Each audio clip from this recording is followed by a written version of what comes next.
Exodus chapter 2. And there went a man of the house of Levi, and took to wife a daughter of Levi. And the woman conceived and bare a son. And when she saw him that was a goodly child, she hid him 3 months. And when she could no longer hide him, she took for him an ark of bulrushes, and daubed it with slime and with pitch, and put the child therein. And she laid it in the flags by the river's brink. And his sister stood afar off, to wit what would be done to him. And the daughter of Pharaoh came down to watch herself at the river, and her maidens walked along by the river's side. And when she saw the ark among the flags, she sent her maid to fetch it. And when she had opened it, she saw the child, and behold, the baby wept. And she had compassion on him, and said, This is one of the Hebrews' children. Then said his sister to Pharaoh's daughter, Shall I go and call to thee a nurse of the Hebrew women, that she may nurse the child for thee? And Pharaoh's daughter said to her, Go. And the maid went and called the child's mother.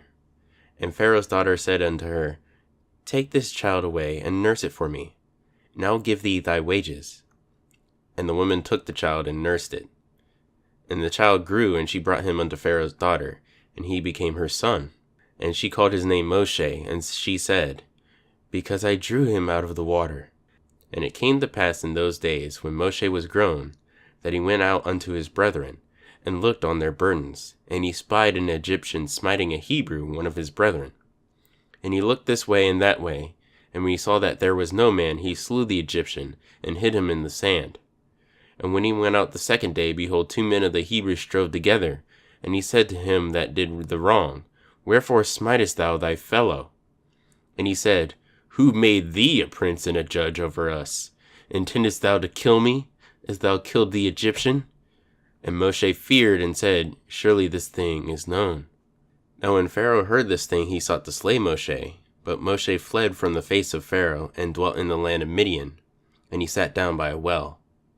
Now the priests of Midian had 7 daughters, and they came and drew water, and filled the troughs to water their father's flock. And the shepherds came and drove them away, but Moshe stood up and helped them, and watered their flock. And when they came to Reuel their father, he said, How is it that ye are come so soon today? And they said, An Egyptian delivered us out of the hand of the shepherds, and also drew water enough for us, and watered the flock. And he said unto his daughters, And where is he? Why is it that ye have left the man? Call him that he may eat bread. And Moshe was content to dwell with the man, and he gave Moshe Zipporah his daughter. And she bare him a son, and he called his name Gershom, for he said, I have been a stranger in a strange land. And it came to pass in the process of time that the king of Egypt died. And the children of Israel sighed by reason of the bondage, and they cried. And their cry came up unto Elohim by reason of the bondage. And Elohim heard their groaning, and Elohim remembered his covenant with Abraham, with Isaac, and with Jacob. And Elohim looked upon the children of Israel, and Elohim had respect unto them.